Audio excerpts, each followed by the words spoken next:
subscribe our channel and press bell icon for latest update.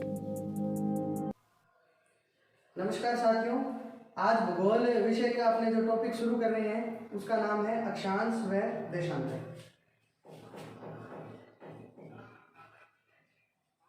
अक्षांश व देशांतर।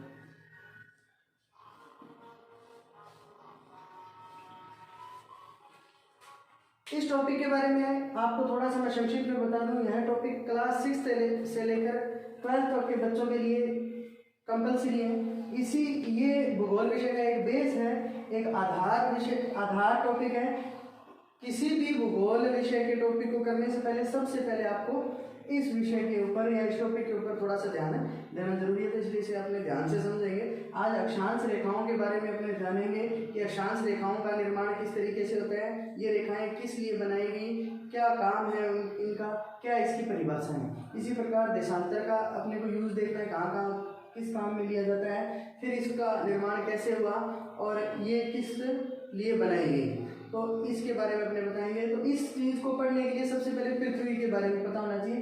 पृथ्वी गोल है। अगर पृथ्वी गोल है इसलिए कहा जाता है क्योंकि अपने को अध्ययन की दृष्टि से गोल कहकर उसे पढ़ना बहुत ही आसान हो जाता है। वैसे अगर वास्तविक स्वरूप पृथ्वी का कहा जाए तो यह है ध्रुवों पर तो है चपटी और उसका जो केंद्र भाग है वो है उभरा हुआ। पृथ्वी का प्रतिरूप देखें तो पृथ्वी को बताया जाता है अध्ययन को आसान बनाने के लिए पृथ्वी क्या है, गोल। पृथ्वी गोल है। पृथ्वी को बराबर दो भागों में बांटने वाली रेखा को कहते हैं भूमध्य रेखा, या इसका दूसरा नाम है विषुवत रेखा।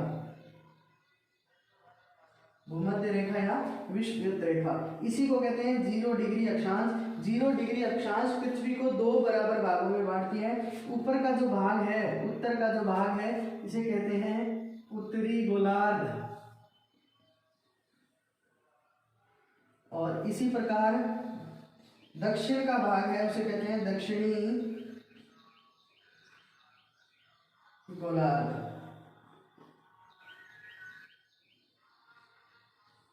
दक्षिणी गोलार्ध। अब देखो इन अक्षांश रेखाओं का निर्माण कैसे हुआ, किस तरीके से किया गया, इनकी संख्या कितनी है, उनके बारे में देख लेते हैं। इस पृथ्वी के केंद्र से या इस भूमध्य रेखा के बिल्कुल बीच वाले पॉइंट के अंदर से इस पृथ्वी का केंद्र कह सकते हैं अपने इस अक्षांश 0 डिग्री भूमध्य रेखा का जो अक्षांश है उससे कह सकते हैं। इसके केंद्र से हम 1-1 डिग्री के कोण बनाएंगे। कोणीय मान लेते हुए हम अक्षांश का निर्माण करेंगे। देखो 1 डिग्री का कोण बनाया इस तरीके से, तो फिर हमने इस तरीके से एक अक्षांश खींच दिया, 1 डिग्री अक्षांश। इसी प्रकार इसी केंद्र से हम 2 डिग्री का कोण बढ़ाएंगे, फिर 2 डिग्री अक्षांश खींच दी। इस प्रकार हम इन अक्षांशों का निर्माण करेंगे। जब यहाँ से बिल्कुल यहाँ पर समकोण पर एक बिल्कुल सीधी रेखा होगी तो ये कोण बनेगा 90 डिग्री का। कितने डिग्री का बनेगा, 90 डिग्री का। तो 1 डिग्री, 2 डिग्री, 3 डिग्री, इस प्रकार करते करते जब हम यूं अक्षांश रेखाओं का निर्माण करते करते जब यहाँ पहुंचेंगे बिल्कुल ऊपर, तो कितनी अक्षांश रेखाएं हो जाएंगी, 90 अक्षांश रेखाएं हो जाएंगी। उत्तरी गोलार्ध में अक्षांश रेखाओं की संख्या कितनी हो जाएगी, 90 हो जाएगी। इसी प्रकार यहाँ से हम 1-1 डिग्री कोण दक्षिणी गोलार्ध में बनाएंगे। दक्षिणी गोलार्ध में 1-1 डिग्री के कोण बनाएंगे तो 1 डिग्री, 2 डिग्री, 3 डिग्री। जब यहाँ पर दक्षिणी ध्रुव पर पहुंचेंगे तो यहाँ पर जो है कितने हो जाएंगे अक्षांश, दक्षिणी गोलार्ध में भी अक्षांश की संख्या हो जाएगी कितनी, 90। इस प्रकार तो ये 90 डिग्री उत्तरी ध्रुव, ये 90 डिग्री दक्षिणी ध्रुव। इस प्रकार से हम इनका निर्माण करेंगे। 1-1 डिग्री के कोण और यहाँ पर इनकी संख्या हो गई 90। इसी प्रकार दक्षिणी गोलार्ध में भी इनकी संख्या हो गई 90 और एक यहाँ से हो गया जिसे कहते हैं भूमध्य रेखा। तो 90 प्लस 90 प्लस 1 बराबर 181। अक्षांश रेखाओं की संख्या, अक्षांश रेखाओं की संख्या, अक्षांश रेखाओं की संख्या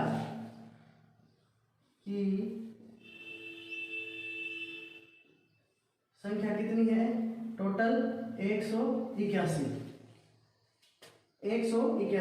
इन अक्षांश रेखाओं का यूज किस में किया जाता है? इसका यूज किया जाता है दूरी ज्ञात करने के लिए।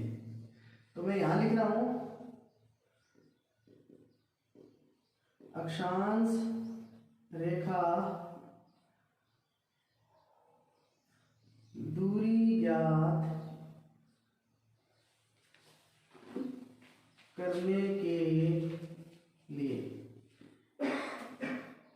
देखो अक्षांश रेखा किस लिए काम में ली जाती है? दूरी ज्ञात करने के लिए। इसी प्रकार अगर बात की जाए एक अक्षांश से दूसरे अक्षांश, प्रत्येक अक्षांश रेखाओं के मध्य की बीच की दूरी है 111 किलोमीटर। 111 किलोमीटर प्रत्येक अक्षांश रेखा, मतलब 0 डिग्री अक्षांश से आप ये 0 डिग्री अक्षांश हो, आपको अगर 1 डिग्री अक्षांश पर जाना है तो 111 किलोमीटर की दूरी तय करनी पड़ेगी। इसी प्रकार अगर आप 1 डिग्री अक्षांश पर बैठे हो, 1 डिग्री अक्षांश पर बैठे हो और आपके मित्र का घर 6 डिग्री अक्षांश पर है, 6 डिग्री अक्षांश पर आपको जाना है, 1 डिग्री से 6 डिग्री जाना है तो 1 डिग्री बराबर 111 किलोमीटर। 6 डिग्री जाना है तो अपने को कितने डिग्री चलना पड़ा? एक पे अपने खड़े हैं 2 3 4 5 6, तो कितने हो गए? 6 डिग्री जाना पड़ा। तो इससे कितने से गुणा करेंगे? अपने एक पे खड़े हैं 2 3 4 5 6, 5 डिग्री जाना पड़ेगा। तो यहाँ 5 से इससे गुणा हो जाएगा तो 555 किलोमीटर की दूरी हमें तय करनी पड़ेगी। तो इस तरीके से हम अक्षांश के माध्यम से जो है कि दूरी ज्ञात कर सकते हैं। यह अक्षांश रेखाएं पृथ्वी पर पड़ी काल्पनिक रेखाएं हैं, न कि कोई वास्तविक रेखाएं हैं। इन्हें हम वृत्त भी कह सकते हैं। ये देखो वृत्ताकार आकृति में है, यहाँ से पृथ्वी गोल है, आपको जो ये इसका आगे का फ्रंट भाग दिख रहा है, इसी प्रकार ये गोलाकार पीछे से घूमती हुई वापस इसी जगह आ जाती है। तो सबसे लंबी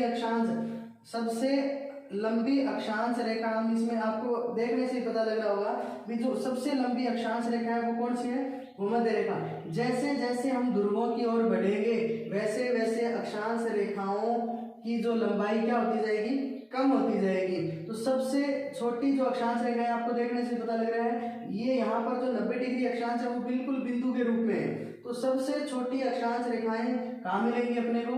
ध्रुवों पर। एक तो मिलेगी अपने को उत्तरी ध्रुव और दूसरी मिलेगी अपने को दक्षिणी ध्रुव। इसी प्रकार सबसे लंबी अक्षांश रेखा भूमध्य रेखा, सबसे छोटी अक्षांश रेखा ध्रुवों पर है 90 डिग्री उत्तरी ध्रुव, 90 डिग्री दक्षिणी ध्रुव। इसी प्रकार अगर बात करें ध्रुवों की जो ये अक्षांश है, इनको छोड़कर अगर पूछें तो अक्षांश रेखाओं की संख्या कितनी है, तो इन दोनों को छोड़ देंगे, बाकी अपने जोड़ देंगे। इसी प्रकार वो पूछ रहे भूमध्य रेखा को छोड़कर अक्षांश रेखाओं की संख्या, तो अपने 90 इनको जोड़ लेंगे, 90 इनको जोड़ लेंगे। तो इस प्रकार से आपकी जो है कि अक्षांश और देशांतर का ये टॉपिक जो है यहाँ तक है। इसके बाद अपने कुछ बात करें, इसके बाद अपने जो अगली चर्चा करेंगे कुछ विशेष जो है अक्षांश रेखाएं हैं उनके बारे में अपने अध्ययन करेंगे।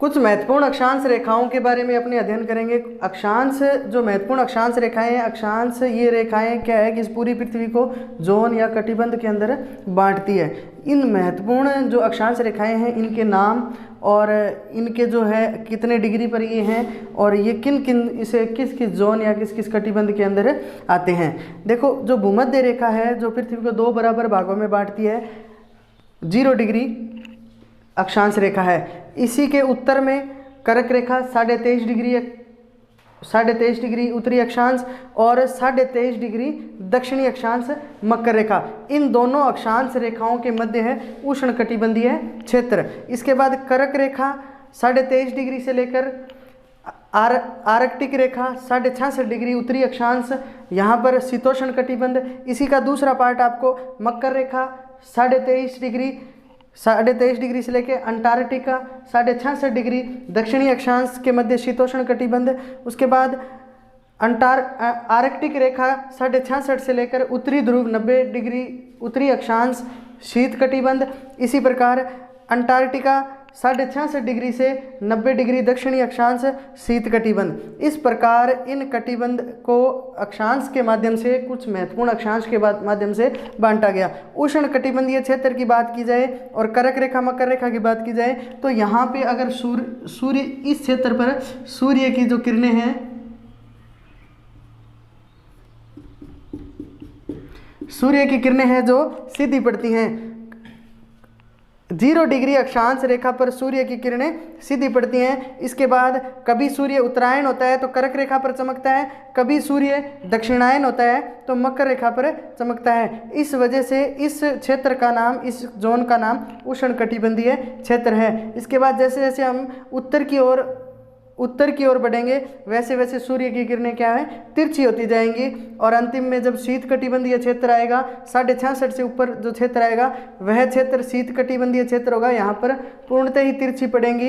इस जोन के अंदर 6 महीने का दिन और 6 महीने की रात। इसी प्रकार जो है सबसे लंबी रातें और सबसे लंबे दिन शीत कटिबंधीय क्षेत्र 66.5 डिग्री उत्तरी अक्षांश से 90 डिग्री उत्तरी ध्रुव और 66.5 अंटार्कटिका से लेकर दक्षिणी ध्रुव 90 डिग्री दक्षिणी ध्रुव तक सबसे लंबी रातें व सबसे लंबा दिन होता है। इस प्रकार हमने जो अक्षांश रेखाओं को विस्तृत रूप से जाना।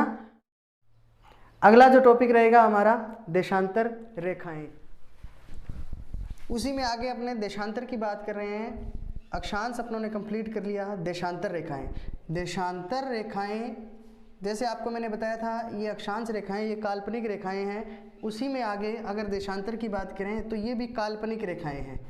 कौन सी रेखाएं हैं?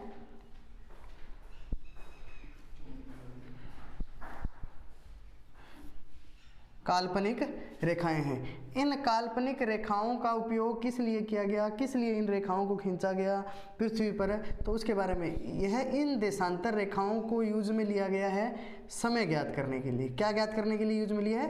तो समय ज्ञात करने के लिए इसे काम में लिया है। देशांतर रेखाओं की अपने बात करें तो इसकी देशांतर रेखाएं ये कितनी हैं, इनका निर्माण कैसे हुआ, किस तरीके से इसे बनाया गया, पृथ्वी पर इनकी स्थिति क्या है, तो इसके बारे में अपने आगे अध्ययन करेंगे।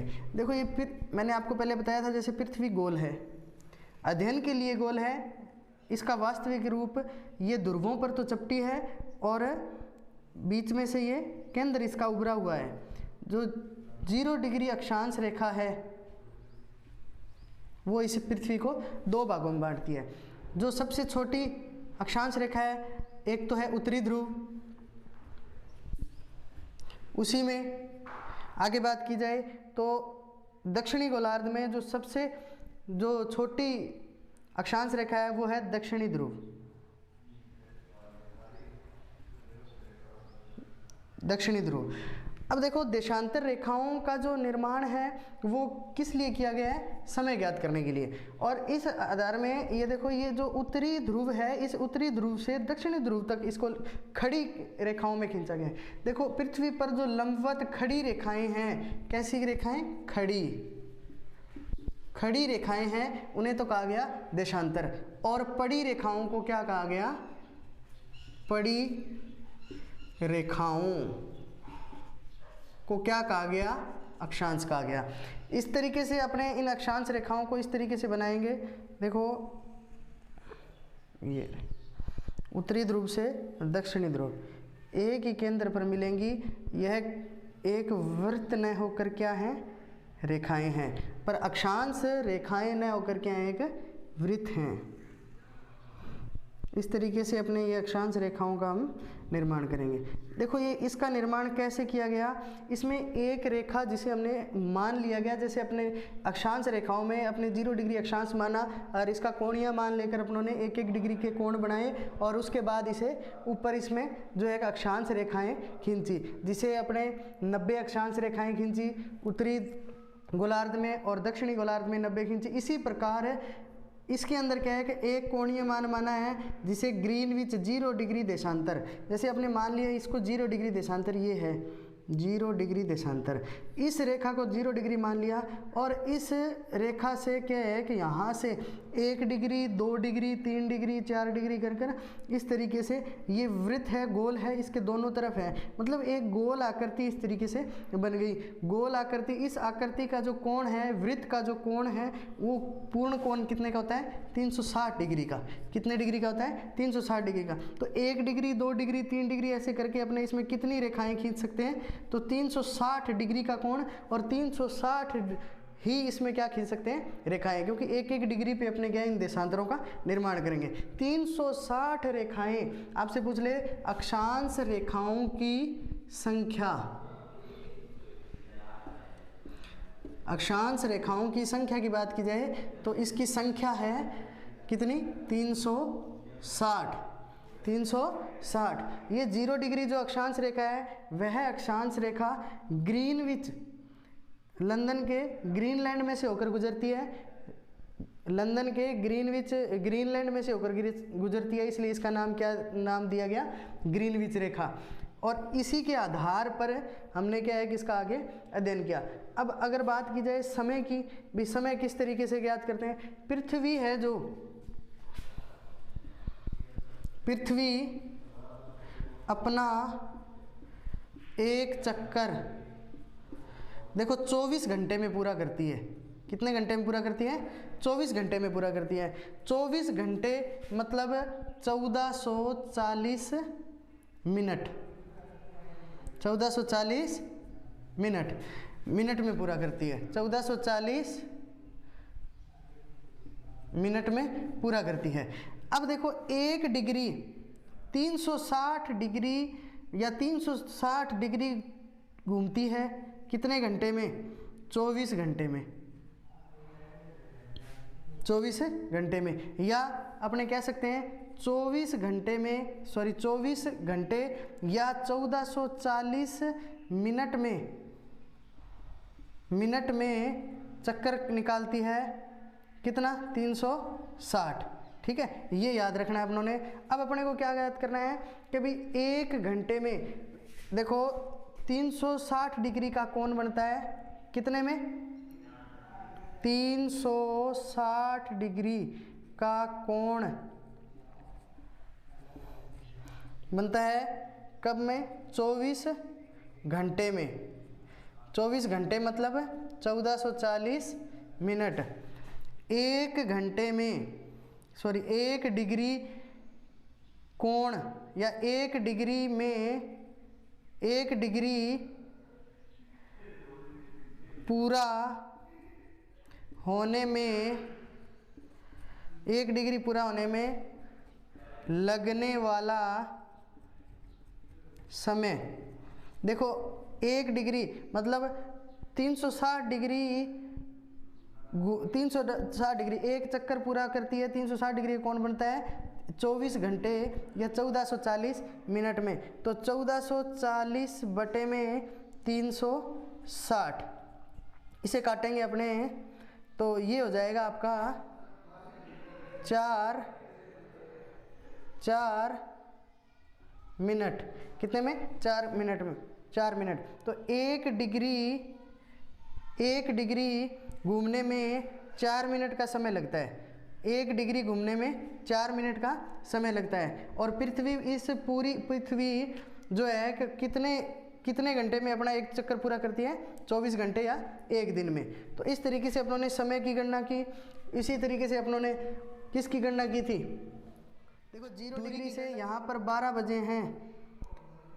0 डिग्री पर अगर अपने 12 बजे हैं तो 2 डिग्री, मान लो ये 1 है, यहाँ पे एक अक्षांश रेखा और बना देते हैं अपने, तो ये है 2 डिग्री। 2 डिग्री पे आएंगे तो 12:08 मिनट, क्योंकि 1 डिग्री में अंतर कितना है? 4 मिनट का। तो 2 डिग्री में कितना हो जाएगा? 4 दूनी 8 मिनट का, 12:08 मिनट। मान लो 0 डिग्री पर 12 बजे है और अपने को 2 डिग्री पीछे जाना है तो 8 मिनट हो जाएंगे। तो 8 मिनट अपने क्या कर देंगे? घटा देंगे। तो 11 बजकर, तो यहाँ पर हो जाएगा, मान लो 2 डिग्री पीछे करेंगे तो 11:52 मिनट। तो इस तरीके से हमने क्या करना है? समय की गणना करनी है। तो ये अक्षांश और देशांतर का मुख्य जो उद्देश्य है, अक्षांश रेखाएं हैं, काल्पनिक रेखाएं हैं जो समय ज्ञात करने के लिए काम में ली जाती हैं। यह पृथ्वी पर जो खड़ी रेखाएं हैं उन्हें क्या कहते हैं? देशांतर रेखाएं कहते हैं। इन देशांतर रेखाओं की संख्या कितनी है? 360। पृथ्वी अपना एक पूरा चक्कर कितने घंटे में पूरा करती है? 24 घंटे में। 24 घंटे मिनट बोले तो 1440 मिनट। तो 360 डिग्री का कोण बनाती है 24 घंटे में। 1 डिग्री का कोण बनाएगी कितने समय में बनाएगी? तो 1440 बटे 360 करेंगे और उत्तर आ जाएगा 1 डिग्री बराबर। अगला टॉपिक है अपना भारत की स्थिति। तो सबसे पहले अपने को उसे ध्यान में रखने के लिए या उसे करने के लिए अपने को अक्षांश और देशांतर, उसकी स्थिति ज्ञात करने के लिए अक्षांश व देशांतर का ज्ञान जरूरी था। ये लेसन 6th क्लास से शुरू हो जाता है। स्टार्ट होने के बाद ये 12th तक चलता है और ये इसका बेस आधार है। इसी के आधार पर आगे अपने जो अगला टॉपिक है जो है पढ़ेंगे। अगला जो लेसन होगा अपना वो भारत की स्थिति, जो कक्षा 9 व कक्षा 11 का पहला अध्याय है, पाठ 1 है। तो उसको मैं सामूहिक रूप से इकट्ठा करवाऊंगा, इन दोनों क्लासों में यूज़ हो जाएगा। तो पहले अपने को इसको ध्यान से समझना है और इसका जो है अपनों ने इसको करके देखना है। आपने ये टाइम वगैरह निकाल के देखना है। मैंने 2 अक्षांशों तक आगे बढ़ाया, आप 4 अक्षांश तक बढ़ाना। तो 1 अक्षांश का 4, तो 4 चौके 16, तो 12:16 हो जाएंगे। फिर इसी तरीके से 4 अक्षांश 4 देशांतर अपने पीछे की बात करेंगे या पूर्व पश्चिम की तरफ बात करेंगे तो क्या होगा? वहाँ पे टाइम क्या हो जाएगा? घट जाएगा। इसी तरीके से पूर्व की तरफ जाएंगे इस 0 डिग्री देशांतर से, 0 डिग्री देशांतर से पूर्व की तरफ जाएंगे तो समय बढ़ेगा और पश्चिम की तरफ जाएंगे तो समय घटेगा। तो इस तरीके से हमने इसको समझा और ये अपना जो है लेसन यहीं ख़त्म होता है। धन्यवाद।